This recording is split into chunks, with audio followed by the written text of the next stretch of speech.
September 10 ಚಲನಚಿತ್ರದ ಹಾಡು ಬಿಡುಗಡೆ ಆಗಲಿದೆ ಈಗ. Thank you. ಮತ್ತು ಕಲಾವಿದರಿಗೆ, ತಂತ್ರಜ್ಞರಿಗೆ ಹಾಗೂ ನಿರ್ಮಾಪಕರು, ನಿರ್ದೇಶಕರು ಆದಂಥ ನನ್ನ ಗುರುಗಳಾದ ಸಾಯಿ ಪ್ರಕಾಶ್ ಸರ್ ಅವರಿಗೆ ಮತ್ತು ಈ ಕಾರ್ಯಕ್ರಮವನ್ನು ಅದ್ಭುತವಾಗಿ ಆಯೋಜನೆ ಮಾಡಿರ್ತಕ್ಕಂಥ ನಮ್ಮ ನಾಗೇಂದ್ರ ಸರ್ ಅವರಿಗೆ ಎಲ್ರಿಗೂ ಅಭಿನಂದನೆಗಳನ್ನು ಸಲ್ಲಿಸುತ್ತಾ, ವಿಶೇಷವಾಗಿ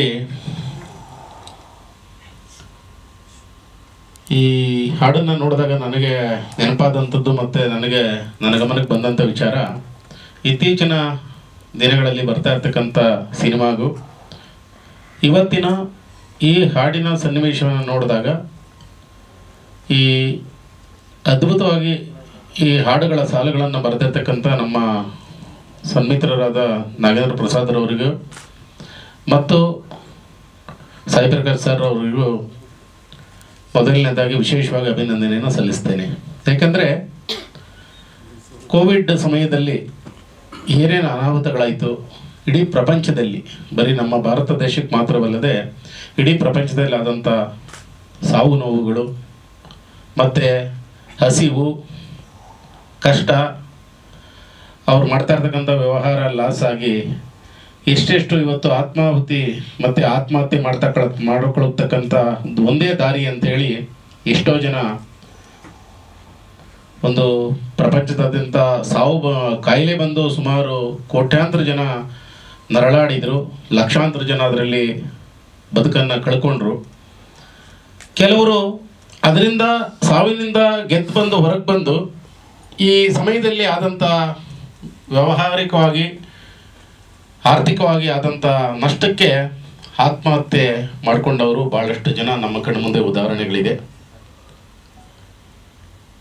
ಕಷ್ಟಕ್ಕೆ ಆತ್ಮಹತ್ಯೆ ಒಂದೇ ಪರಿಹಾರ ಅಲ್ಲ. ಹಠ ಹೊಂದಿದ್ರೆ, ಛಲ ಹೊಂದಿದ್ರೆ, ಆ ಗುರಿಯನ್ನು ನಾವು ಬೆನ್ನತ್ತುವಂತಹ ಕೆಲಸವನ್ನು ನಾವು ಮಾಡಿದರೆ ನಾವು ಎಂತಹ ಕಷ್ಟದ ಸಂದರ್ಭದಲ್ಲೂ ಸಹ ನಾವು ಹೊರಗೆ ಬರ್ಬೋದು ಅನ್ನುವಂಥದ್ದನ್ನ ಈ ಚಿತ್ರದ ಮುಖಾಂತರ ಎಲ್ಲರೂ ಸಹ ಅದ್ಭುತವಾಗಿ ನಟನೆ ಮಾಡಿರ್ತಕ್ಕಂಥದ್ದು ನೋಡಿದ್ದೀನಿ, ಕೇಳಿದ್ದೀನಿ. ಸಾಯಿ ಪ್ರಕಾಶ್ ಸರ್ ಅವರು ನಿರ್ದೇಶನ ಮಾಡಿರ್ತಕ್ಕಂಥ ಸಿನಿಮಾಗಳು ಯಾವುದೂ ಸಹ ಫೇಲ್ಯೂರ್ ಆಗಲಿಲ್ಲ. ಏಕೆ ಅಂತಂದರೆ ಹಲವಾರು ಕಷ್ಟದ ಸನ್ನಿವೇಶಗಳಲ್ಲಿ ಅವ್ರಿಗೆ ಎಷ್ಟೇ ಕಷ್ಟ ಬಂದರೂ ಸಹ ಎದೆಗುಂದದೆ ನಿರ್ಮಾಪಕರಿಗೆ ಮತ್ತು ಕಲಾವಿದರಿಗೆ ಒಳ್ಳೆಯ ಹೆಸರು ಮತ್ತು ಕೀರ್ತಿಯನ್ನು ತಂದುಕೊಟ್ಟಿರ್ತಕ್ಕಂಥ ಕೀರ್ತಿ ನಮ್ಮ ಗುರುಗಳಾದಂಥ ಸನ್ಮಾನ್ಯ ಸಾಯಿ ಪ್ರಕಾಶ್ ಸರ್ ಅವ್ರಿಗೆ ಸೇರ್ತದೆ. ಅವರ ಒಡನಾಟ 22 ವರ್ಷದ ಸ್ನೇಹ. ಅವರ ಜೊತೆ ನಾನು ಹಿಂದೆ ಹೇಗಿದ್ದೇನೋ ಇವತ್ತು ಹಾಗೇ ಇದ್ದೇನೆ, ಮುಂದೇನೂ ಹಾಗೇ ಇರ್ತೇನೆ. ಮಾಧ್ಯಮದ ಮುಖಾಂತರ ಹೇಳಲಿಕ್ಕೆ ಇಚ್ಛೆ ಪಡ್ತೇನೆ, 3 ವರ್ಷಗಳಿಂದ ನಮ್ಮದೊಂದು ಸಿನಿಮಾ ಮಾಡಬೇಕು ಅಂತ ನಾನು ಸಾಯಿ ಪ್ರಕಾಶ್ ಅವರು ಭಾಳಷ್ಟು ಸಾರಿ ಮಾತನಾಡಿ ಇದು ಮಾಡಿದ್ವಿ. ಈಗ ಅದಕ್ಕೊಂದು ಕಾಲ ಕೂಡಿ ಬಂದಿದೆ ಅಂತ ಹೇಳಲಿಕ್ಕೆ ಇಚ್ಛೆ ಪಡ್ತೇನೆ. ಸಾಯಿ ಪ್ರಕಾಶ್ ಸರ್ ಅವ್ರ ಜೊತೆ ನಾನಿವತ್ತೇನು ಎಷ್ಟೇ ನನ್ನ ಕೆಲಸ ಕಾರ್ಯದ ಒತ್ತಡಗಳು ಎಷ್ಟೇ ಇದ್ದರೂ ಸಹ, ನಾನಾಗಲಿ ನಮ್ಮ ಗಣೇಶ್ ರಾವ್ ಅವರಾಗಲಿ ಎಲ್ಲರೂ ಸಹ ನಾವು ಪಕ್ಷದಲ್ಲಿ ನಾವು ಕೆಲಸ ಮಾಡ್ತಾಯಿದ್ದೀವಿ, ಸಂಘದಲ್ಲಿ ಕೆಲಸ ಮಾಡ್ತಾಯಿದ್ದೀವಿ. ನಮ್ಮ ಒತ್ತಡ ಎಷ್ಟೇ ಇದ್ದರೂ ಸಹ ಸಾಯಿ ಪ್ರಕಾಶ್ ಸರ್ ಅವ್ರಿಗೆ ಕಷ್ಟದ ದಿನಗಳಲ್ಲಿ ಬೆನ್ನೆಲುಬಾಗಿ ನಿಂತು ಅವರ ಮನೆ ಮಗನಾಗಿ ನಾನು ಅವ್ರ ಜೊತೆ ನಿಂತಿದ್ದೇನೆ. ಮುಂದೆಯೂ ಸಹ ನಿಮ್ಮ ಮಾಧ್ಯಮದ ಮುಖಾಂತರ ಹೇಳ್ತಾ ಇದ್ದೀನಿ, ಬರುವಾಗ ಬೆತ್ತಲೆ, ಹೋಗುವಾಗ ಬೆತ್ತಲೆ, ನಡುಮಧ್ಯದಲ್ಲಿ ಕತ್ತಲೆಯಾಗದೆ ಬೆಳಕಿನ ಜೀವನವನ್ನು ನಡೆಸಬೇಕು, ಮತ್ತೊಬ್ಬರಿಗೆ ಬೆಳಕಾಗಬೇಕು ಅನ್ನುವಂಥದ್ದು ನನ್ನ ಒಂದು ಆಶಾಭಾವನೆ. ನಾನು ಯಾವತ್ತೂ ಸಹ ನಾವು ಬರಬೇಕಾದ್ರೆ ಏನನ್ನು ಹೊತ್ಕೊಂಡು ಬಂದಿಲ್ಲ, ಏನನ್ನು ತೆಗೆದು ಹೋಗೋದಿಲ್ಲ. ನಾವು ಕಷ್ಟದಲ್ಲಿದ್ದಂಥ ದಿನಗಳನ್ನು ಸಹ ಸಾಯಿ ಪ್ರಕಾಶ್ ಸರ್ ನೋಡಿದ್ದಾರೆ. ಇವತ್ತು ಉತ್ತಮ ಸ್ಥಿತಿಯಲ್ಲಿರುವಂಥ ದಿನವನ್ನು ಅವರು ನೋಡ್ತಾ ಇದ್ದಾರೆ. ಬಟ್ ಆದರೆ ನಮ್ಮಲ್ಲಿ ಬಂದಂಥ ಅಧಿಕಾರ, ಅಂತಸ್ತು ಏನೇ ಬದಲಾವಣೆ ಆಗ್ಬೋದು, ನಮ್ಮಲ್ಲಿರ್ತಕ್ಕಂಥ ಮಾನವೀಯತೆ, ಸಹೋದರತ್ವ ಮತ್ತು ಸಹಕಾರದ ಬಾಂಧವ್ಯ ಯಾವತ್ತೂ ಬದಲಾಗಬಾರ್ದು ಅಂತ ಹೇಳ್ತಾ, ಈ ಸಿನಿಮಾ ಮುಖಾಂತರ, ಈ ಸಿನಿಮಾದಲ್ಲಿ ಇಷ್ಟು ಇನ್ನೂ ಹೆಚ್ಚಿನ ರೀತಿಯಲ್ಲಿ ಅವರು ಸಕ್ಸಸ್ಸನ್ನು ಕಾಣಬೇಕು. ಇವತ್ತು 105 ಸಿನಿಮಾ ಮಾಡುವಂಥದ್ದು ಅಂತಂದರೆ ತಮಾಷೆಯ ಮಾತಲ್ಲ.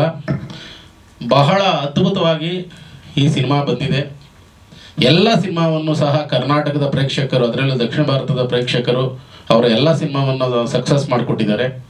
ಈ ಸಿನಿಮಾ ಒಂದು ಸಕ್ಸಸ್ ಆಗಿ ಅವರು ಎಷ್ಟೇ ಕಷ್ಟ ಇದ್ದರೂ ಸಹ ಅವರ ಮುಖದಲ್ಲಿ ನಗುಮುಖ ಅನ್ನುವಂಥದ್ದು ಯಾವತ್ತೂ ಎದ್ದು ಕಾಣಿಸುತ್ತೆ. ಯಾವತ್ತೂ ನಾನು ಕಷ್ಟದಲ್ಲಿ ಇದ್ದೀನಿ ಅನ್ನುವಂಥದ್ದನ್ನ ಅವ್ರು ತೋರಿಸ್ಕೊಂಡಿಲ್ಲ.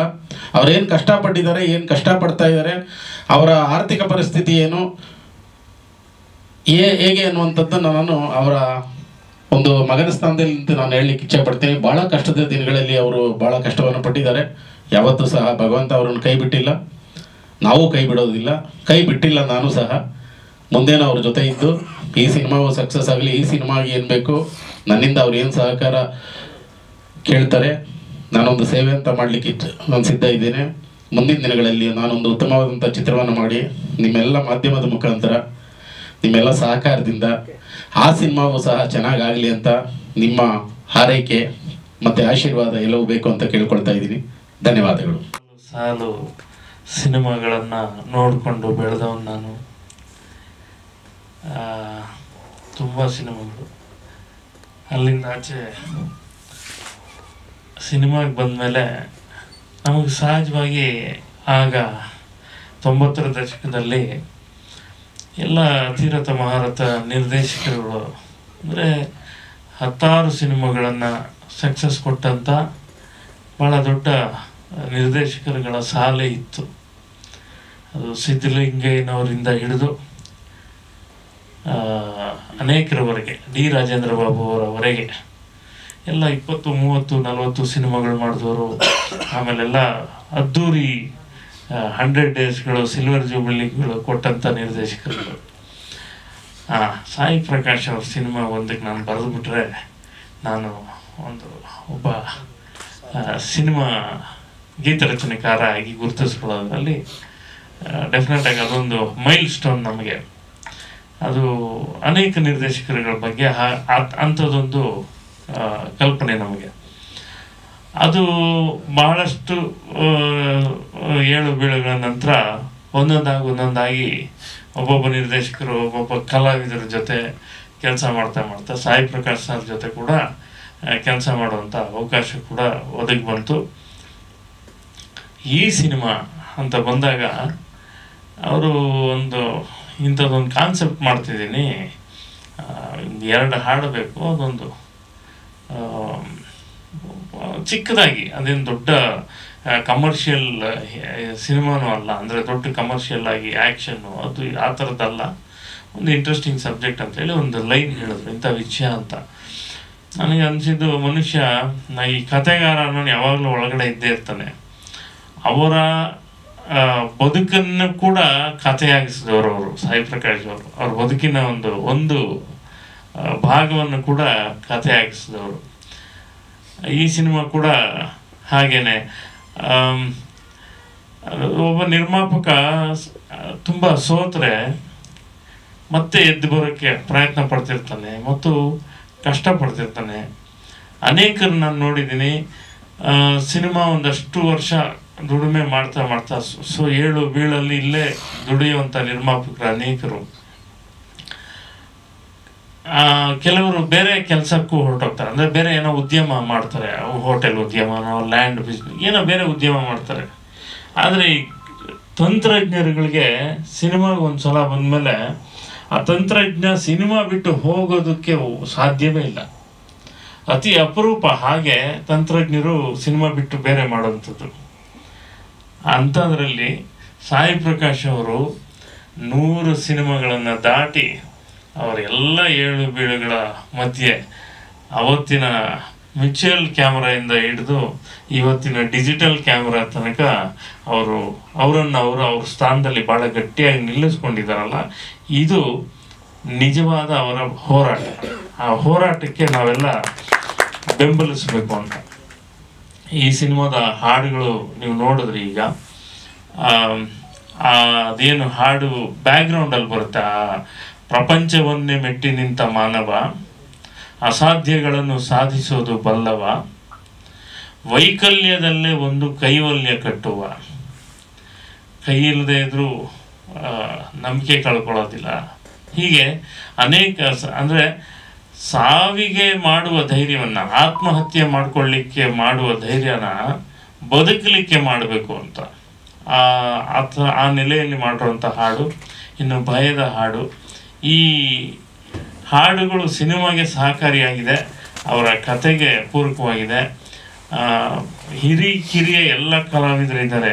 ಜಯಸಿಂಹ ಅವರು, ಮತ್ತು ನಮ್ಮ ತನುಜ ಅವರು, ತಂಬರ್ ಕೃಷ್ಣ ಅವರು, ಶ್ರೀನಿವಾಸ ಮೂರ್ತಿ ಅವರು, ಪದ್ಮಾವಸಂತಿ ಅವರು, ನಮ್ಮ ಕೆ ಸರ್ಕರ್ ಅವರು, ಹೀಗೆ ಒಂದು ದೊಡ್ಡ ತಾರಾ ಬಳಗ, ಶಶಿಕುಮಾರ್ ಅವರಿಂದ ಹಿಡಿದು ಅಂದರೆ ಸಾಯಿ ಪ್ರಕಾಶ್ ಸರ್ ಸಿನಿಮಾಗಳಲ್ಲಿ ಹಿಂದೆ ಅಭಿನಯಿಸಿದಂಥ ಒಂದು ದೊಡ್ಡ ಕಲಾವಿದರ ಪಡೆನೇ ಈ ಸಿನಿಮಾದಲ್ಲಿದೆ. ಸಿನಿಮಾ ಕಂಟೆಂಟು ಇಂಥದ್ದೊಂದು ಕಂಟೆಂಟು ಬದುಕನ್ನು ಯಾವಾಗಲೂ ನಾನು ಅಂದ್ಕೋತೀನಿ, ಹಾಡುಗಳು ಅಥವಾ ಸಿನಿಮಾ ಜನರ ಜೀವನದಲ್ಲಿ ಏನಾದರೂ ಒಂದು ಸಣ್ಣ ಬದಲಾವಣೆ, ಸಮಾಜದಲ್ಲಿ ಒಂದು ಸಣ್ಣ ಬದಲಾವಣೆಯನ್ನು ತರಲಿಕ್ಕೆ ಸಾಧ್ಯ ಆದರೆ ಅದು ದೊಡ್ಡ ಸಕ್ಸಸ್ ಅಂತ. ಎಷ್ಟು ಕಮರ್ಷಿಯಲ್ ಆಗಿ ಸಕ್ಸಸ್ ಆಗುತ್ತೋ ಅದ್ರ ಜೊತೆಗೆ ಆ ಸಿನಿಮಾ ಮಾಡಬೇಕಾದ ಕೆಲಸ ಏನು ಸಮಾಜಕ್ಕೆ, ಆ ಕೆಲಸ ಮಾಡಿದ್ರೆ ಅದು ದೊಡ್ಡ ಸಕ್ಸಸ್ ಅಂತ. ಈ ಸಿನಿಮಾ ಅಂಥದ್ದೊಂದು ಕೆಲಸವನ್ನು ಮಾಡುತ್ತೆ, ಅನೇಕರ ಜೀವನವನ್ನು ತಿದ್ದುವ ಕೆಲಸ ಮಾಡುತ್ತೆ ಅನ್ನುವ ಭರವಸೆಯ ಜೊತೆ ಶುಭವಾಗಲಿ ಅಂತ ಹಾರೈಸ್ತೀನಿ. ಇಡೀ ತಂಡಕ್ಕೆ ಒಳ್ಳೆಯದಾಗಲಿ. ಹಾಗೂ ವೇದಿಕೆ ಎಲ್ಲ ಕಲಾವಿದರು, ತಂತ್ರಜ್ಞರು ಹಾಗೂ ಎಲ್ಲ ಮಾಧ್ಯಮ ಮಿತ್ರರಿಗೆ ಧನ್ಯವಾದಗಳನ್ನು ತಿಳಿಸ್ತಾ, ಈ ಸಿನಿಮಾದಲ್ಲಿ ನಂದೊಬ್ಬ ವಿಲನ್ ಪಾತ್ರ, ಆ ಹೀರೋಯಿನ್ ತಂದೆ. ಆಬ್ವಿಯಸ್ಲಿ ಹೀರೋಯಿನ್ ತಂದೆ ಸಾಹುಕಾರ ಆಗಿದ್ದಾಗ ಹೀರೋ ಬಡವಾಗಿರೋದು ಎಲ್ಲರೂ ನಾರ್ಮಲ್ ಕಥೆನೆ. ಆದರೂ ಕೂಡ ಅದರಲ್ಲಿ ಏನು ಟ್ವಿಸ್ಟ್ ಇದೆ ಅನ್ನೋದನ್ನ, ಅವರಿಬ್ಬರಿಗೆ ಮದುವೆ ಆಗುತ್ತಾ ಇಲ್ವಾ ಅಥವಾ ಏನು ತೊಂದರೆ ಆಗುತ್ತೆ ಅವ್ರಿಗೆ, ಅದೆಲ್ಲವನ್ನ ಸಿನಿಮಾದಲ್ಲಿ ನೋಡಿ ಅದ್ರ ಬಗ್ಗೆ ತಾವು ರಿವ್ಯೂ ಕೊಡಬೇಕು ಅಂತ ಕೇಳ್ಕೊಳ್ತೀನಿ. ತೊಂದರೆ ಮಾಡೋ ತಂದೆ, ಹುಡುಗಿಯ ತಂದೆ. ಹೌದೌದು. ಹಾಗೆ ಈ ಸಿನಿಮಾ ನಿಮಗೆಲ್ಲ ಗೊತ್ತಿರೋ ಹಾಗೆ ಕೋವಿಡ್ ಸಮಯದಲ್ಲಿ ಪ್ರಾರಂಭ ಆಗಿ ಕೋವಿಡ್ ಸಮಯದಲ್ಲೇ ಮುಕ್ತಾಯ ಆಗಿ ನಿಂತಿತ್ತು. ನಿಮಗೆಲ್ಲ ಗೊತ್ತಿರೋ ಹಾಗೆ ಕೋವಿಡ್ ಸಮಯದಲ್ಲಿ ಹಲವಾರು ಮೃತದೃಶ್ಯರು ಪ್ರಾಣವನ್ನು ಕಳ್ಕೊಂಡ್ರು. ಕೆಲವು ಬಂಡರು ಅದರಿಂದಾನೇ ದುಡ್ಡು ಮಾಡ್ಕೊಂಡ್ರು, ಕೋವಿಡಿಂದಾನೆ. ಸೊ ಇದೆಲ್ಲವನ್ನ ಕ್ರೋಢೀಕರಿಸಿದಾಗ ಏನಾಗುತ್ತೆ ಅಂದರೆ, ಈ ಸಿನಿಮಾ ನ್ಯಾಯವಾಗಿದ್ರೆ ಎಷ್ಟು ತೊಂದರೆ ಆಗುತ್ತೆ, ಅನ್ಯಾಯವಾಗಿದ್ರೆ ಯಾವ ಥರ ದುಡ್ಡು ಸಂಪಾದನೆ ಮಾಡೋದಕ್ಕೂ ಒಂದು ದಾರಿಯನ್ನು ತೋರಿಸ್ಕೊಟ್ಟಿದೆ. ಜೊತೆಗೆ ಸಾಯಿ ಪ್ರಕಾಶ್ ಅವರು ನಿಮಗೆಲ್ಲ ಗೊತ್ತಿರೋ ಹಾಗೆ ಸುಮಾರು ಮೂರು ಶೆಡ್ಯೂಲಲ್ಲಿ ಒಂದು ದಿನಕ್ಕೆ ಮೂರು ಸಿನಿಮಾಗಳನ್ನ ನಿರ್ದೇಶನ ಮಾಡ್ತಾ ಇದ್ದಂಥ ಖ್ಯಾತ ನಿರ್ದೇಶಕರು. ಇವರು ಒಂದು ಸಿನಿಮಾ ಅನೌನ್ಸ್ ಮಾಡಿದ್ರೆ ಒಂದು 150-200 ಜನ ಕಲಾವಿದರು ಫೋನ್ ಮಾಡಿ ಕೇಳ್ತಾರೆ ಅವ್ರಿಗೆ, ನಮಗೊಂದು ಚಾನ್ಸ್ ಕೊಡಿ, ನಾವು ಮಾಡಬೇಕು. ತಂತ್ರಜ್ಞರು ಕೇಳ್ಬೋದು ಅಥವಾ ಬೇರೆ ಯಾರ್ಯಾರು ಕೇಳ್ಬೋದು. ಅದು ಇವತ್ತು ನಮ್ಮ ತಂಡದಲ್ಲಿ ಎಷ್ಟು ಜನ ಕಲಾವಿದರು ಇದ್ದಾರೆ ಅವರೆಲ್ಲರಿಗೂ ಮೆಸೇಜ್ ಕೊಡ್ತಾರೆ, ಈ ಥರ ಸಿನಿಮಾ ಪ್ರೆಸ್ ಮೀಟ್ ಇದೆ, ಪ್ರಚಾರಕ್ಕೆ ಬರಬೇಕು ಅಂತ. ಯಾಕೋ ಯಾರು ಕಲಾವಿದರು ಅಷ್ಟೊಂದು ಸ್ವಯಂ ಪ್ರೇರಣೆಯಿಂದ ಬರ್ತಾ ಇಲ್ಲ. ಇದೇನಪ್ಪ ಅಂದ್ರೆ, ಸಿನಿಮಾ ಮಾಡುವಾಗ ಚಾನ್ಸ್ ಕೇಳ್ಕೊಂಬರೋ ಒಂದು ಇಂಟ್ರೆಸ್ಟು ಸಿನಿಮಾ ಮುಗಿದ ಮೇಲೆ ಅದನ್ನ ಪ್ರಮೋಷನ್ ಮಾಡ್ಬೇಕನ್ನೋ ಇಂಟ್ರೆಸ್ಟ್ ಕೆಲವು ಕಲಾವಿದರಿಗಿಲ್ಲ. ದಯವಿಟ್ಟು ಆ ಕಲಾವಿದರು ಯಾರಿಗೂ ಹೆಸರು ಹೇಳ್ತಾ ಇಲ್ಲ ನಾನು, ಯಾರೇ ಆಗಲಿ ಈ ಸಿನಿಮಾದಲ್ಲಿ ಮಾಡಿರೋ ಕಲಾವಿದರು ಇದಕ್ಕೆ ತಕ್ಕ ಹಾಗೆ ಪೂರಕವಾಗಿ ಈ ಸಿನಿಮಾಗೆ ಬಂದು ಪ್ರಮೋಷನ್ ಮಾಡಿದ್ರೆ, ಒಂದು ಸಿನಿಮಾ ಸಾಯಿ ಪ್ರಕಾಶ್ ಅವ್ರ ಸಿನಿಮಾ ಗೆದ್ದರೆ 10 ಸಿನಿಮಾ ಮಾಡೋಷ್ಟು ಕೆಪಾಸಿಟಿ ಅವ್ರಿಗಿದೆ. ಅವ್ರು ಬರೀ ಸಿನಿಮಾ ಬಿಟ್ಟರೆ ಬೇರೆ ಏನೂ ಗೊತ್ತಿಲ್ಲ. ಅವ್ರು ಮಾಡಿರ್ತಕ್ಕಂಥ 105 ಸಿನಿಮಾಗಳಲ್ಲಿ 95% ಸಕ್ಸಸ್ ರೇಟ್ ಸಿನಿಮಾಗಳು ಕೊಟ್ಟಿದ್ದಾರೆ. ಅವ್ರು ಬೇರೆ ಯಾವ್ದಾದ್ರು ಬಿಸ್ನೆಸ್ಸು ವ್ಯವಹಾರ ಮಾಡಿದ್ರೆ ಇವತ್ತು ಸುಮಾರು ಕಾಂಪ್ಲೆಕ್ಸ್ಗಳನ್ನ ಕಟ್ಕೊಂಡು ಆರಾಮಾಗಿ ತಿಂಗಳಿಗೆ ಲಕ್ಷಾಂತರ ಬಾಡಿಗೆ ತಗೊಂಡು ಜೀವನ ಮಾಡ್ಕೊಂಡು ಇರ್ಬೋದಾಗಿತ್ತು ಅವರು. ಆದ್ರೆ ಸಿನಿಮಾ ಬಿಟ್ಟು ಬೇರೆ ಏನು ಮಾಡಿಲ್ಲ ಅವರು.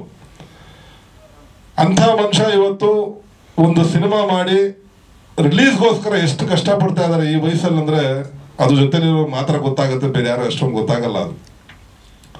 ಅಂತ ಒಬ್ಬ ಹಿರಿಯ ಜೀವನಿಗೆ ನಾವೆಲ್ಲರೂ ಸಪೋರ್ಟ್ ಮಾಡಬೇಕು. ನಮ್ಮ ತಂಡದ ಕಲಾವಿದರೆಲ್ಲರೂ ಕೈ ಜೋಡಿಸಿ ಕೇಳ್ಕೊಳ್ತಾ ಇದ್ದೀನಿ, ಇಂಥ ಸಿನಿಮಾ ಪಾಪ ಅವರು ಒಂದು ಮೆಸೇಜ್ ಹಾಕಿದಾಗ ದಯವಿಟ್ಟು ಸ್ವಯಂ ಪ್ರೇರಣೆಯಿಂದ ಸ್ವಇಚ್ಛೆಯಿಂದ ಬಂದು ಈ ಸಿನಿಮಾಗೆ ಸಪೋರ್ಟ್ ಮಾಡಿ, ಈ ಸಿನಿಮಾನ ಪ್ರಚಾರ ಮಾಡಿ, ಈ ಸಿನಿಮಾನ ಗೆಲ್ಲಿಸಿ ಅಂತ ನಿಮ್ಮ ಮಾಧ್ಯಮದ ಮುಖಾಂತರ ಕೇಳ್ಕೊಳ್ತೀನಿ. ಸಾಯಿ ಪ್ರಕಾಶ್ ಅವರು ಈ ಸಿನಿಮಾ ಬರೀ ಒಂದು ಆತ್ಮಹತ್ಯೆನ ತಡೆಗಟ್ಟುವ ನಿಟ್ಟಿನಲ್ಲಿ ಮಾಡಿರ್ತಕ್ಕಂಥ ಸಿನಿಮಾ. ಬಹುಶಃ ಅವರು ನಿಜ ಜೀವನದಲ್ಲೂ ಕೂಡ ಈ ವಯಸ್ಸಿಗೆ ಸುಮಾರು 125 ಬಾರಿ ರಕ್ತವನ್ನು ದಾನ ಮಾಡಿ ಕರ್ನಾಟಕ ಸರ್ಕಾರದ ಪ್ರಶಸ್ತಿ ಕೂಡ ಅವರು ಪಡೆದಿದ್ದಾರೆ. 125 ಸರಿ ದಾನ ಮಾಡಿದ ರಕ್ತನ, ಅಂದರೆ ವರ್ಷಕ್ಕೆ ಇವಾಗ 75 ವರ್ಷ, ಅವ್ರಿಗೆ 60 ವರ್ಷಕ್ಕೆ ಮಾತ್ರ ಸ್ಟಾಪ್ ಮಾಡ್ತಾರೆ. ಸೊ ವರ್ಷಕ್ಕೆ 2 ಸಾರಿ ಅವರು ರಕ್ತದಾನ ಮಾಡಿ ಇವತ್ತು ಆ ದಾಖಲೆಯನ್ನ ಮುರಿದಿದ್ದಾರೆ. ಕರ್ನಾಟಕದಲ್ಲಿ ಬಹುಶಃ ಅವ್ರು ಒಬ್ಬರೇ ಅಂತ ಕಾಣಿಸ್ತದೆ, ಅಷ್ಟೊಂದು ದಾನ ಮಾಡಿರ್ತಕ್ಕಂಥವ್ರು. ಅವರು ಪೀಕ್ ಟೈಮಲ್ಲಿ ಇದ್ದಾಗಲೂ ಕೂಡ ಸುಮಾರು 10 ಸಿನಿಮಾ ಮಾಡೋ ಸಮಯದಲ್ಲೂ ಕೂಡ ಅವರ ಬರ್ತ್ಡೇಗೆ ಒಂದು ಹೆಲ್ತ್ ಕ್ಯಾಂಪ್ನ ಮಾಡ್ತಾ ಇದ್ರು, ರಕ್ತದಾನ ಶಿಬಿರವನ್ನು ಮಾಡ್ತಾ ಇದ್ರು. ಅಂದರೆ ಅವರು ಆ ಪೀಕಲ್ಲಿ ಇದ್ದಾಗ ಅವಶ್ಯಕತೆ ಇರಲಿಲ್ಲ ಅವ್ರಿಗೆ, ಆದರೂ ಕೂಡ ಸಾಮಾಜಿಕ ಕಳಕಳಿ ಇಟ್ಟು ಅವರು ಒಂದು ಈ ಒಂದು ರಕ್ತದಾನವನ್ನು ಮಾಡಿ ಸಮಾಜಕ್ಕೆ ಒಂದು ಮಾದರಿಯಾಗಿದ್ದರು. ಹಾಗೆ ರಾಜು ಅವರು ಮತ್ತು ನಮ್ಮ ಸಂಬಂಧ ಸುಮಾರು ಒಂದು 25 ವರ್ಷದ ಗೆಳೆತನ ಇದೆ. ನನ್ನ ಸಿನಿಮಾ ಮಾಡಿದಾಗ ಕೂಡ ಸಿನಿಮಾಗೆ ಬಂದು ಸಪೋರ್ಟ್ ಮಾಡಿದರು, ತುಂಬ ಹೃದಯದಿಂದ ನಮ್ಮ ಸಿನಿಮಾಗೆ ಹಾರೈಸಿದ್ರು. ಈ ಸಿನಿಮಾಗೂ ಕೂಡ ಅದೇ ಥರ ತಾವು ಕೈ ಹಿಡಿತೀರ ಅಂತ ನಾನು ಭಾವಿಸ್ತೀನಿ. ಮತ್ತು ಈ ಚಿತ್ರಕ್ಕೆ ಶುಭವಾಗಲಿ, ಆದಷ್ಟು ಬೇಗ ಚಿತ್ರ ರಿಲೀಸ್ ಆಗಿ ಚಿತ್ರತಂಡಕ್ಕೆ ಮತ್ತು ನಿರ್ಮಾಪಕರಿಗೆ ಎಲ್ರಿಗೊಂದು ಒಳ್ಳೆ ಹೆಸರು ಬರಲಿ ಅಂತ ಹಾರೈಸ್ತಾ, ಮುರುಗಡೆ ಒಳ್ಳೆಯದಾಗಲಿ. ಧನ್ಯವಾದಗಳು. ಒಂದು ಒಡನಾಟ ಸುಮಾರು ಒಂದು 30-35 ವರ್ಷದಿಂದ ಇದೆ. ಅವ್ರ ಸಿನಿಮಾಗಳಲ್ಲಿ ಒಂದು 10 ಸಿನಿಮಾಗಳಲ್ಲಿ ಆ್ಯಕ್ಟ್ ಮಾಡಿದ್ದೀನಿ. ನಾನು ಸುಮಾರು ಒಂದು 46 ವರ್ಷದಿಂದ ಸಿನಿಮಾ ಇಂಡಸ್ಟ್ರಿಯಲ್ಲಿ ಇದ್ದೀನಿ. ಬಾಲ್ನಟ್ನಾಗ ಬಂದಾಗಿಂದ ನಾನು ವರ್ಕ್ ಮಾಡಿದಂಥ ಡೈರೆಕ್ಟರ್ಸ್ಗಳಲ್ಲಿ ಸಾಯಿ ಪ್ರಕಾಶ್ ಅವ್ರನ್ನ ನೋಡಿದ್ರೆ ಏನನ್ಸುತ್ತೆ ಅಂದರೆ ಸಿಂಪಲ್ ಪರ್ಸನ್. ನಾನು ಇದುವರೆಗೂ ಅವ್ರನ್ನ ಕೋಪಿಸ್ಕೊಂಡಿರೋದೇ ನೋಡಿಲ್ಲ. ಯಾವುದೇ ಒಂದು ವಿಷಯದಲ್ಲಾಗಲಿ ಎಷ್ಟೇ ಸೀರಿಯಸ್ ಮ್ಯಾಟ್ರ್ ಆದ್ರೂ ಅವರು ಸಾವಧಾನದಿಂದ, ತಾಳ್ಮೆಯಿಂದ, ಎಂಥ ಒಂದು ಕಠಿಣವಾದ ಪರಿಸ್ಥಿತಿ ಬಂದರೂ ಅವರು ಕೋಪಿಸ್ಕೊಳ್ಳದೆ ಶಾಂತಿಯಿಂದ ಅವರು ಒಂದು ನಡೆ ನುಡಿಯಿಂದ ಅವರು ಇಷ್ಟು ವರ್ಷ 104 ಸಿನಿಮಾಗಳು ಮಾಡಿ ಇಷ್ಟು ವರ್ಷ ಇದ್ದಾರೆ ಅಂದರೆ ಅದೊಂದು ಮುಖ್ಯ ಕಾರಣ ಅಂತ ನಾನು ಹೇಳ್ತೀನಿ. ಈ ಸಿನಿಮಾನ ನಾನು ನೋಡಿದೆ. It's a challenging subject. ಈ ಥರ ಒಂದು ಸಬ್ಜೆಕ್ಟ್ನ ಮಾಡಲಿಕ್ಕೆ ಬೇರೆ ಯಾರೂ ಧೈರ್ಯ ಮಾಡಲ್ಲ. ಸಾಯಿ ಪ್ರಕಾಶ್ ಅವರು ವೆರೈಟೀಸ್ ಆಫ್ ಕಥೆಗಳನ್ನ ಮಾಡಿದ್ದಾರೆ. ಕಮರ್ಷಿಯಲ್ ಆಗಿರ್ಬೋದು, ಭಕ್ತಿ ಪ್ರಧಾನವಾದ ಚಿತ್ರಗಳಾಗಿರ್ಬೋದು, ಎಲ್ಲ ಥರದಲ್ಲೂ ಎಕ್ಸ್ಪೆರಿಮೆಂಟ್ ಮಾಡಿದ್ದಾರೆ. ಆದರೆ ಈ ಥರ ಒಂದು ಸಬ್ಜೆಕ್ಟ್ಗೆ ಕೈ ಬೇಕು ಅಂದರೆ ನಿಜವಾಗ್ಲೂ ಧೈರ್ಯ ಇರಬೇಕು. ಅವರೇ ನಿರ್ದೇಶಕರಾಗಿ, ನಿರ್ಮಾಪಕರಾಗಿ ಒಂದು ಸಿನಿಮಾ ಮಾಡಿದ್ದಾರೆ ಅಂದರೆ ನಿಜಕ್ಕೂ ಎಕ್ಸ್ಟ್ರಾರ್ಡಿನರಿ, ಅಂದರೆ ಒಂದು ಟ್ಯಾಲೆಂಟ್ ಇದೆ. ಆ ಒಂದು ಎಕ್ಸ್ಟ್ರಾರ್ಡಿನರಿ ಧೈರ್ಯದಿಂದನೇ ಈ ಸಿನಿಮಾ ಮಾಡಿದ್ದಾರೆ. ನಾನು ಈ ಸಿನಿಮಾ ನೋಡಿದೆ, ತುಂಬ ಚೆನ್ನಾಗಿ ಮೂಡ್ ಬಂದಿದೆ. ಅವರು ಕ್ಯಾಪ್ಟನ್ ಆಗಿ ಎಲ್ಲ ಕ್ಷೇತ್ರದಲ್ಲೂ ತುಂಬ ಚೆನ್ನಾಗಿ ಒಂದು ವರ್ಕ್ ತೊಗೊಂಡಿದ್ದಾರೆ. ಒಂದು ಎಡಿಟಿಂಗ್ ಆಗಿರ್ಬೋದು ಅಥವಾ ಒಂದು ಡೈಲಾಗ್ ಆಗಿರ್ಬೋದು. ನಾನು ನೋಡಿದಾಗ ಈ ಸಿನಿಮಾದಲ್ಲಿ ಎಲ್ಲ ಕಲಾವಿದರು, ಆಲ್ಮೋಸ್ಟ್ ಆಲ್ ಎಲ್ಲ ಕಲಾವಿದರು, ಒಂದು ಸಣ್ಣ ಪಾತ್ರ ಮಾಡಿರುವಂಥ ಕಲಾವಿದನು ಉತ್ತಮವಾದಂಥ ಒಂದು ಅಭಿನಯ ಕೊಟ್ಟಿದ್ದಾರೆ. ತುಂಬ ಒಂದು ಹೆಚ್ಚಿಗೆ ನನಗಾಯಿತು. ತುಂಬ ಇಂಟ್ರೆಸ್ಟಿಂಗ್ ಆಗಿ ಸಿನಿಮಾ ನೋಡಿದಾಗ ಪ್ರತಿ ಒಂದು ಕ್ಯಾರೆಕ್ಟರ್ನು ತುಂಬ ಚೆನ್ನಾಗಿ ಆ್ಯಕ್ಟ್ ಮಾಡಿದ್ದಾರೆ. ಆಮೇಲೆ ಎಸ್ಪೆಷಲಿ ಡೈಲಾಗು, ಈ ಸಿನಿಮಾದಲ್ಲಿ ಡೈಲಾಗು ಮಧು ಅವರು ಅನ್ಸುತ್ತಲ್ಲ, ಮಧು ಅವರು ತುಂಬ ಎಕ್ಸ್ಟ್ರಾರ್ಡಿನರಿ ಆಗಿ ಬರೆದಿದ್ದಾರೆ. ಆ ಕತೆಗೆ ಏನು ಪೂರಕವಾಗಿ ಏನು ಬೇಕು ಸಂಭಾಷಣೆ ಅದನ್ನು ಬರೆದಿದ್ದಾರೆ. ಆಮೇಲೆ ನಮ್ಮ ಗೆಳೆಯರಾದಂಥ ನಾಗೇಂದ್ರ ಪ್ರಸಾದ್ ಅವರು ರಚನೆ ಮಾಡಿದಂಥ ಹಾಡುಗಳನ್ನ ಈಗ ನೋಡಿದ್ವಿ. ಎಷ್ಟು ಪವರ್ಫುಲ್ ಆಗಿದೆ, ಎಷ್ಟು ಮೀನಿಂಗ್ ಇದೆ ಆ್ಯಂಡ್ ಎಷ್ಟು ಕತೆಗೆ ಪೂರಕವಾಗಿದೆ ಅನ್ನೋದನ್ನ ನೀವೆಲ್ಲ ನೋಡಿದ್ರಿ. ಈ ಸಿನಿಮಾದಲ್ಲಿ ಒಂದು ಸುಮಾರು ಕಷ್ಟಗಳನ್ನ ಇಟ್ಕೊಂಡು ಒಂದೊಂದು ಕ್ಯಾರೆಕ್ಟರ್, ಒಬ್ಬ ರೈತ ಆಗಿರ್ಬೋದು, ಒಬ್ಬ ಬಿಸ್ನೆಸ್ ಮ್ಯಾನ್ ಆಗಿರ್ಬೋದು, ಒಬ್ಬ ಲವರ್ ಆಗಿರ್ಬೋದು, ಒಂದು ಈ ಥರ ಒಂದು ಸಾಕಷ್ಟು ಒಂದು ಕ್ಯಾರೆಕ್ಟರ್ಸ್ಗಳು ಇಟ್ಕೊಂಡು ಅವ್ರಿಗೆ ಏನು ಕಷ್ಟಗಳು ಬರುತ್ತೆ ಅನ್ನೋದನ್ನ ಈ ಸಿನಿಮಾದಲ್ಲಿ ತೋರಿಸಿದ್ದಾರೆ. ಆ ಕ್ಯಾರೆಕ್ಟರ್ಸ್ಗಳು ಕೊನೆಗೆ ಆತ್ಮಹತ್ಯೆ ಮಾಡ್ಕೋಬೇಕು ಅನ್ನೋ ಲೆವೆಲ್ಗೆ ರೇಂಜ್ಗೆ ಹೋಗ್ತಾರೆ. ಜೀವನ ಒಂದು ಚದುರಂಗ ಅಂತ ಹೇಳ್ತಾರೆ ಎಲ್ಲರೂ.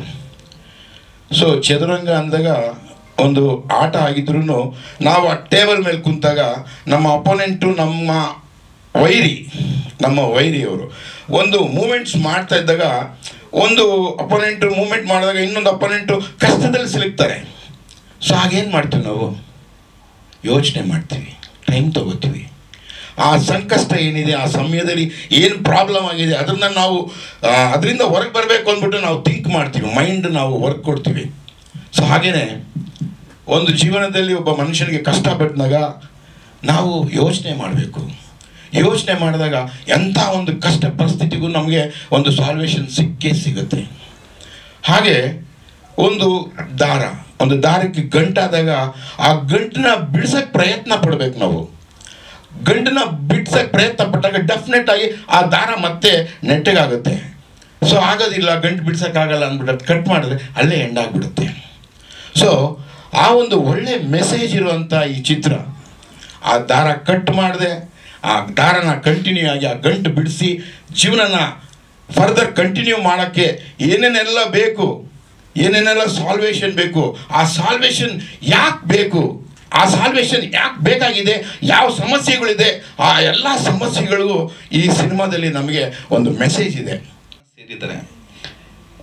ಒಂದೇ ದಿನ ಸಾಯಿ ಪ್ರಕಾಶ್ ಸರ್ ಬೆಳಗ್ಗೆ ಬಂದಿದ್ರು ಆಫೀಸ್ಗೆ, ಈ ಫಿಲ್ಮ್ ಸ್ವಲ್ಪ ರಿಲೀಸ್ ಮಾಡಬೇಕು ಅಂತ. ಓಕೆ ಸರ್, ನಾನು 100% ಮಾಡೋಣ. ಅದೇ ದಿನ ನಾಗೇಂದ್ರ ಸರ್ ಮನೆಗೆ ಹೋಗಿದ್ದೀನಿ. ಅಲ್ಲಿ ಅದೇ ಸಾಂಗ್ ಎಡಿಟಿಂಗ್ ಮಾಡ್ತಾ ಇದ್ರು. ಆ ಸಾಂಗ್ ಹಾರ್ಟ್ ಬೀಟ್ ಯಾವ ಥರ ಇದೆ ಅಂದರೆ 100% it will touch Kannada film industry. ಮತ್ತು ಯಾವತ್ತೂ ನಾವು ಹೇಳ್ತೀವಿ ಮನಸ್ಸು ಸಂತೋಷವಾಗಿದ್ದಷ್ಟು ಮಾಡುವ ಕೆಲಸನೂ ಸುಂದರವಾಗಿರುತ್ತದೆ ಅಂತ. ಅದೇ ಥರ ಈ ಫಿಲ್ಮ್ ಬಂದಿದೆ. ನಾವು ಎಲ್ಲರೂ ಜೊತೆಗೆ ಇದಕ್ಕೆ ಸಪೋರ್ಟ್ ಮಾಡೋಣ ಮತ್ತು ಈ ಫಿಲ್ಮ್ಗೆ ಹಿಟ್ ಮಾಡೋಣ. Thank you. ಎಲ್ರಿಗೂ ನನ್ನ ನಮಸ್ಕಾರ. ಡಿಜಿಟಲ್ ಆಗಿರ್ಬೋದು, ಪ್ರಿಂಟ್ ಮೀಡಿಯಾದವರಾಗಿರ್ಬೋದು, ಎಲ್ರಿಗೂ ನನ್ನ ನಮಸ್ಕಾರ. ಫಸ್ಟ್ ಇಲ್ಲಿ ಬಂದಿರುವಂಥ ನಮಗೆ chief guest Raju sir, thank you so much sir. ನಮ್ಗೆ ಬಂದಿದ್ದೀರಾ, ಸಪೋರ್ಟ್ ಮಾಡ್ತಾ ಇದ್ದೀರಾ, ಥ್ಯಾಂಕ್ ಯು ಸೋ ಮಚ್. ಆಮೇಲೆ ಇವತ್ತು ನಾವು ಸಾಂಗ್ ಬಿಡುಗಡೆಗೋಸ್ಕರ ಬಂದಿದ್ದೀವಿ. ಸೊ ನಮ್ಮ ಸಾಂಗ್ ಬಿಡುಗಡೆಗೆ ಹೀರೋ ಅನ್ನ ಹೇಳ್ಬೋದು Nagendra Prasad sir. Thank you so much sir. ತುಂಬ ಚೆನ್ನಾಗಿತ್ತು ನಿಮ್ಮ ಸಾಂಗ್ಸು, ತುಂಬ ಚೆನ್ನಾಗಿ ಬಂದಿದೆ. Thank you so much. ಆಮೇಲೆ ನಮ್ಮ ಸಿನಿಮಾದಲ್ಲಿ ಕೆಲಸ ಮಾಡಿರುವಂಥ ಆರ್ಟಿಸ್ಟ್ ಎಲ್ರಿಗೂ ನನ್ನೊಂದು ನಮಸ್ಕಾರ. ಸೊ ಈ ಸಿನಿಮಾದಲ್ಲಿ ನನ್ನ ಪಾತ್ರೆಗೆ ಬಂದರೆ, ನಾನೊಂದು ಕಾಲೇಜ್ ಸ್ಟೂಡೆಂಟ್, BSc ಅಗ್ರಿಕಲ್ಚರ್ ಓದಿರುವಂಥ ಒಂದು ಸ್ಟೂಡೆಂಟ್ ನನ್ನ ಪಾತ್ರೆ. ನಾನೊಬ್ಬ ಬಡವನ ಮಗ. ಇಲ್ಲಿ ಅವರು ನಮ್ಮ ಮಾವ ಆಗಿರ್ಬೇಕು, ನಮ್ಮ ಗಣೇಶ್ ರಾವ್ ಸರ್ ನಮ್ಮ ಮಾವ ಕ್ಯಾರೆಕ್ಟರ್ ಮಾಡಿದ್ದಾರೆ ಇದರಲ್ಲಿ. ಸೊ ಅವ್ರ ಮಗಳನ್ನ ನಾನು ಪ್ರೀತಿಸೋ ಒಂದು ಕ್ಯಾರೆಕ್ಟರ್ ಇದು. ಸೊ ಈ ಸಿನಿಮಾದಲ್ಲಿ ನಂಗೆ ಒಂದೊಂದು ಒಳ್ಳೆ ಪಾತ್ರನ ಕೊಟ್ಟಿದ್ದಾರೆ. So thank you so much Sai Prakash sir. So ನಿಜವಾಗ್ಲೂ ಅದೃಷ್ಟ ಅಂತ ಹೇಳ್ಬೋದು. ಯಾಕಂದರೆ 105 ಸಿನಿಮಾ ಮಾಡಿದ್ದಾರೆ. ಅವ್ರ ಎಕ್ಸ್ಪೀರಿಯನ್ಸ್ ಮುಂದೆ ನಾವು ಏನೂ ಇಲ್ಲ. 1-2 ಸಿನಿಮಾ ಮಾಡಿದ್ರೇ ಎಲ್ಲೋ ಏನೇನೋ ಮಾತಾಡ್ತಾ ಇದ್ದಾರೆ ತುಂಬ ಜನರು. ಸೊ 105 ಸಿನಿಮಾ ಮಾಡಿರುವಂಥ ಸಾಯಿ ಪ್ರಕಾಶ್ ಸರ್ ಡೈರೆಕ್ಷನಲ್ಲಿ ನನಗೆ ಅವಕಾಶ ಸಿಗುವಂಥದ್ದು ನನ್ನ ಯಾವುದೋ ಪೂರ್ವಜನ್ಮ ಅದೃಷ್ಟ ಅಂತ ನಾನು ಭಾವಿಸ್ತೀನಿ. ನೀವು ಏರ್ಪಾಟೆ ಮಾಡಿರೋದಕ್ಕೆ ನಮ್ಮ PR ನಾಗೇಂದ್ರ ಸರ್ಗೆ ತುಂಬ ತುಂಬ thanks sir. Thank you so much sir. So ಈ ಸಿನಿಮಾ ಒಳ್ಳೆ ರೀಚ್ ಆಗಬೇಕು, ಎಲ್ಲರೂ ಸಪೋರ್ಟ್ ಮಾಡಬೇಕು ಅಂತ ಎಲ್ಲರನ್ನ ಬೇಡ್ಕೊಳ್ತಾ thank you. September 10 Sai Prakash sir ಅವರ 105ನೇ ಚಿತ್ರ. 5 ಕುಟುಂಬದ ಕಥೆಗಳನ್ನ ಜೋಡಿಸ್ಕೊಂಡು ಮಾಡಿರುವಂಥ ಚಿತ್ರ. ಮನಸ್ಸಿದ್ದರೆ ಮಾರ್ಗ, ಈಸಬೇಕು ಇದ್ದು ಜಯಿಸಬೇಕು ಅಂತ ಸಮಾಜಕ್ಕೆ ಒಂದು ಮೆಸೇಜನ್ನ ಕೊಟ್ಟಿದ್ದಾರೆ. ಈ ಚಿತ್ರದಲ್ಲಿ ನನಗೆ ಅವಕಾಶ ಕೊಟ್ಟಿದ್ದಕ್ಕೆ ತುಂಬ ಧನ್ಯವಾದಗಳು ಸರ್. ಅವ್ರ ಜೊತೆ ನಾನು ಸುಮಾರು ಒಂದು 10 ಮೂವಿನಲ್ಲಿ ಮಾಡಿದ್ದೀನಿ.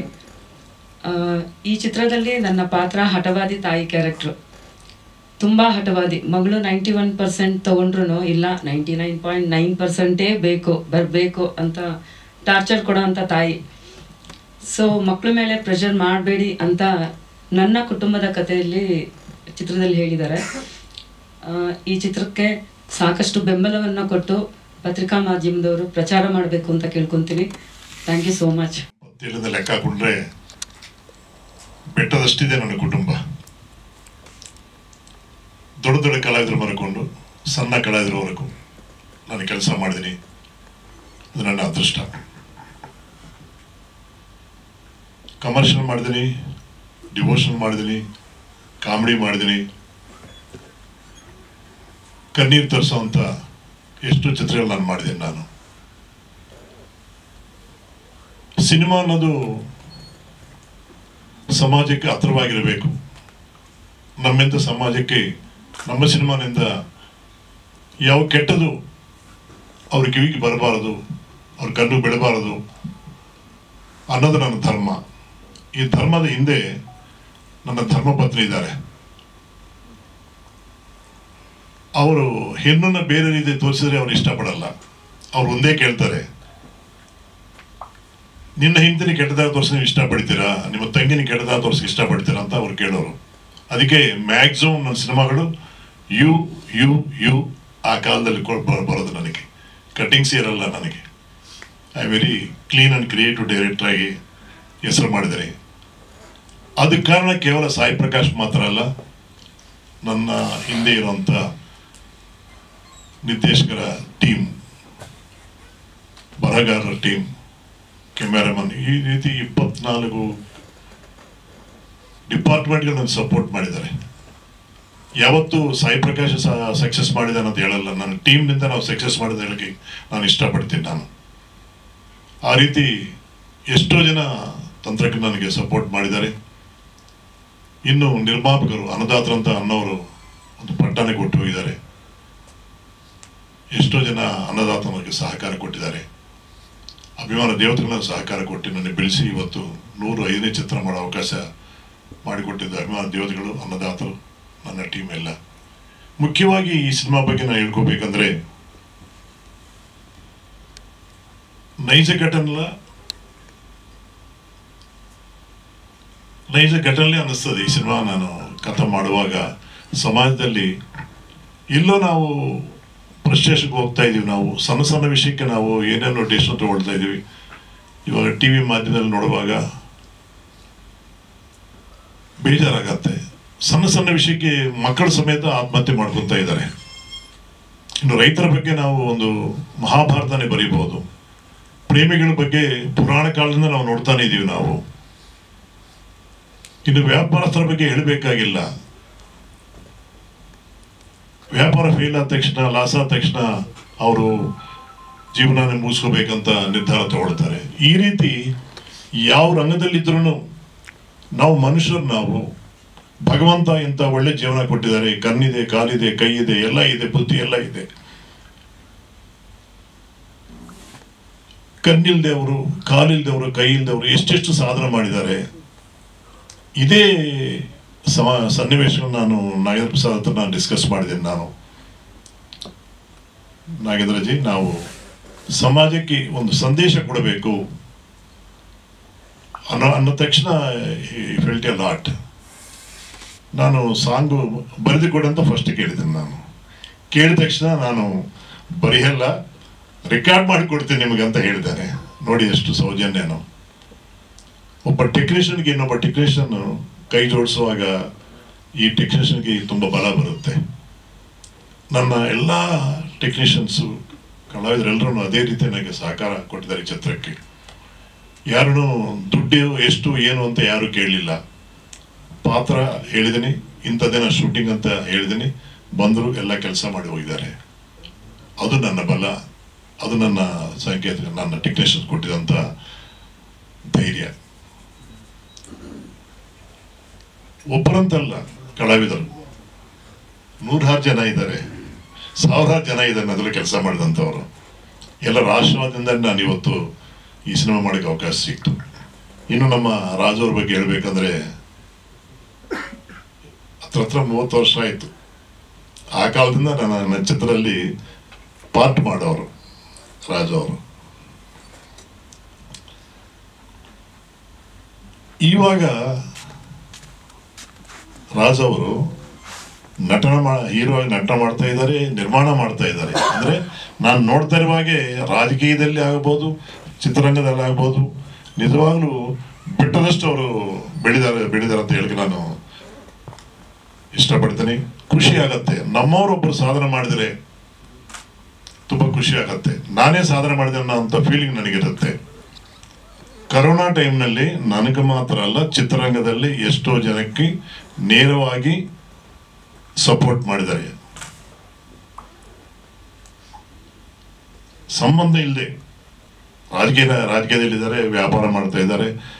ಒಂದು ಟೀಮ್ ರೆಡಿ ಮಾಡಿಸಿ ಯಾರ್ಯಾರ ಕಷ್ಟದಲ್ಲಿ ಚಿತ್ರರಂಗದಲ್ಲಿ ಅಂತ ನೇರವಾಗಿ ಅವರು ಸಹಾಯ ಮಾಡಿದಂಥದ್ದು ನಾನು ಕನ್ನಡನ ನೋಡಿದ್ದೀನಿ. It's wonderful, heartful person. ನಾನು ಮೊಬೈಲ್ನಲ್ಲೇ ಹಾರ್ಟ್ಫುಲ್ ರಾಜನ್ನ ಅಂತ ಫೀಡ್ ಮಾಡ್ಕೊಂಡಿದ್ದೀನಿ ನಾನು.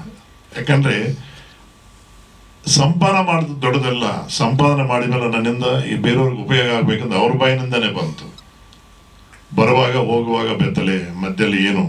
ನಿಜವಾಗ್ಲೂ ರಾಜಣ್ಣ, ನೀವು ತುಂಬಾ ಸಾಧನೆ ಮಾಡಿದಿರಿ. ಆಸ್ತಿ ಅಂತಷ್ಟು ಬೇಕಷ್ಟಿದೆ, ಬಟ್ ಸರ್ವೀಸನು ಅದಕ್ಕಿಂತ ಒಂದು ಅಂಗುಳ ಜಾಸ್ತಿನೇ ಮಾಡಿದ್ರಿ, ತುಂಬ ಖುಷಿ ಆಗತ್ತೆ.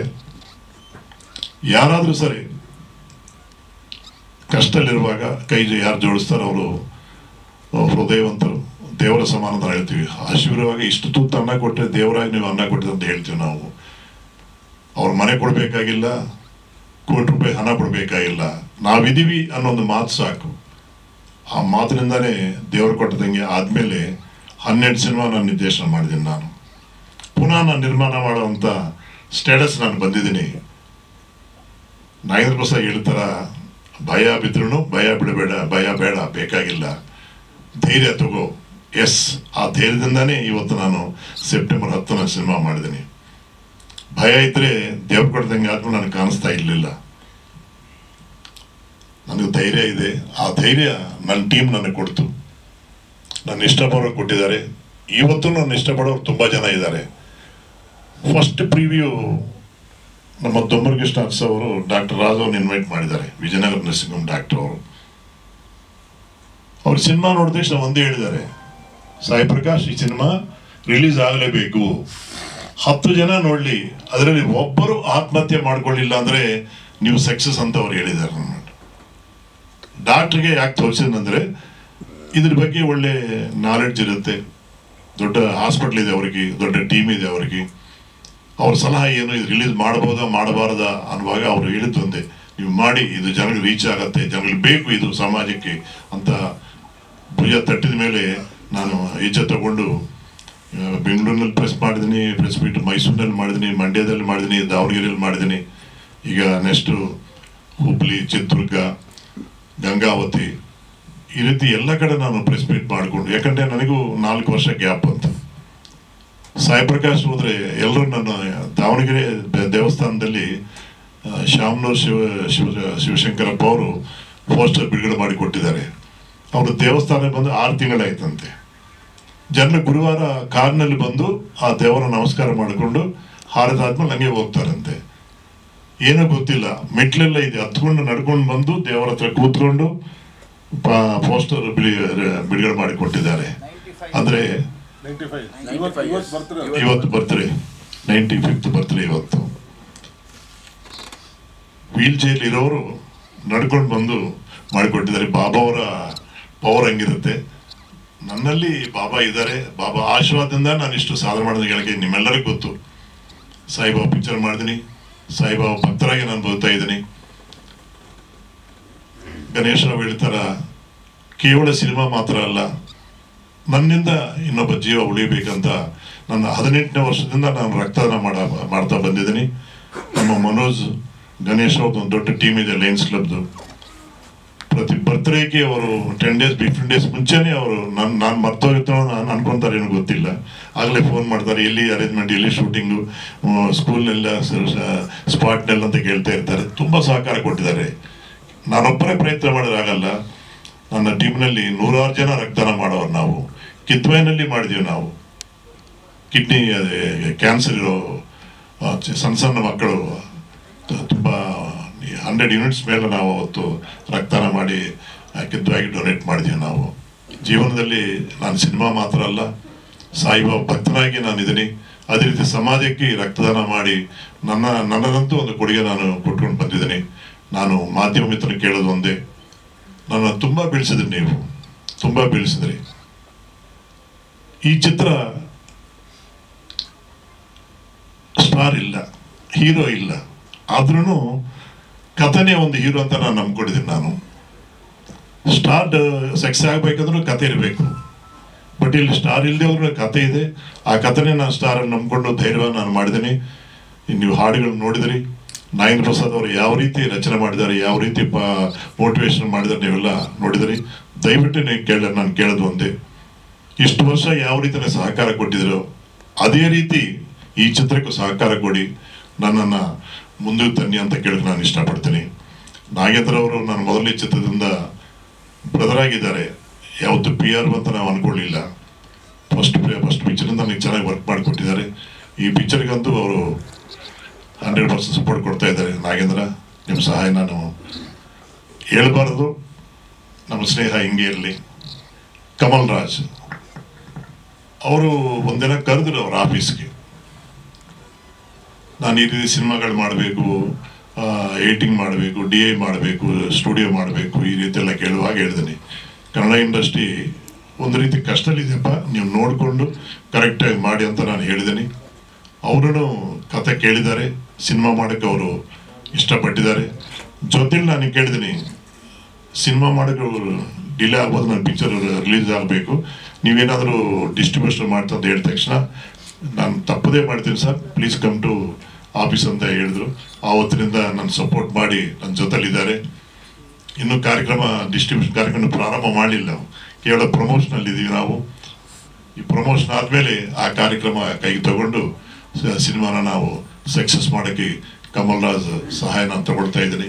ಈ ರೀತಿ ನನಗೆ ಒಳ್ಳೇದಾಗಬೇಕಂತ ಆಸೆ ಪಡೋದು ತುಂಬ ಜನ ಇದ್ದಾರೆ. ನಾನಿದ್ದರೆ 100 ಜನ ಕೆಲಸ ಸಿಕ್ಕತ್ತೆ, 100 ಜನ ಕಲಾವಿದರಿಗೆ ಅವಕಾಶ ಸಿಕ್ಕತ್ತೆ. ಇಷ್ಟು ದಿನ ಇಷ್ಟು ವರ್ಷ ಯಾವ ರೀತಿ ನಾನು ಇಂಡಸ್ಟ್ರಿಯಲ್ಲಿ ಸಪೋರ್ಟ್ ಮಾಡ್ತಾ ಬಂದಿದ್ದೀನೋ, ನನ್ನ ಅನುಭವಿಸಲಿರೋವರೆಗೂ ನಾನು ಸಿನಿಮಾ ರಂಗದಲ್ಲಿ ನಾನು ಇರ್ತೀನಿ, ಸಹಾಯ ಮಾಡೋಕ್ಕೆ ನಾನು ಇರ್ತೀನಿ, ಕಷ್ಟಪಡೋಕ್ಕೆ ರೆಡಿಯಾಗಿದ್ದೀನಿ. ಇನ್ನೂ ಎಷ್ಟು ಸಿನಿಮಾಗಳು ನಾನು ನಿರ್ದೇಶನ ಮಾಡಬೇಕು, ನಿರ್ಮಾಣ ಮಾಡಬೇಕಂತ ಆಸೆ ನನಗಿದೆ. ಆ ಸಾಯಿಬಾಬರ ಆಶೀರ್ವಾದ ನನಗೆ ಇರಲಿ ಅಂತ ಕೇಳ್ಕೊತಾ ಇದ್ದೀನಿ. ಇವತ್ತು ನಮ್ಮ ರಾಜು ಅವರು 1 ತಿಂಗಳಿಂದ ನಾವು ಪ್ರಯತ್ನ ಮಾಡ್ತಾ ಇದ್ದೀವಿ. ನಾವು ಇವತ್ತು ಟೈಮ್ ಬಂತು, ಯಾಕಂದರೆ is very busy, entire India ಓಡಾಡೋಂಥ ವ್ಯಕ್ತಿ ಆಗಿರೋದ್ರಿಂದ ಇದೆ. ರಾಜಣ್ಣ, ನಮಗೆ ತುಂಬ ಸಂತೋಷ ಆಗತ್ತೆ. ನಿಮ್ಮ ಬೆಂಬಲ ಬೇಗ ನಮ್ಮ ಪಿಕ್ಚರ್ ಪ್ರಾರಂಭ ಆಗಬೇಕು, ನೀವು ಸಕ್ಸಸ್ ಒಳ್ಳೆ ಸಿನಿಮಾ ಕೊಡಬೇಕಂತ ನಾನು ಆಸೆ ಪಡ್ತಾ ಇದ್ದೀನಿ. ಆ ಬಾಬಾ ಅವರ ಆಶೀರ್ವಾದ ಸದಾ ನಿಮ್ಮೆಲ್ಲರ ಮೇಲಿರಲಿ ಅಂತ ನಾನು ಬಾಬಾನ ಪ್ರಾರ್ಥನೆ ಮಾಡ್ತಾ ಇದ್ದೀನಿ. Om Shri Sairam. God bless you. Thank you.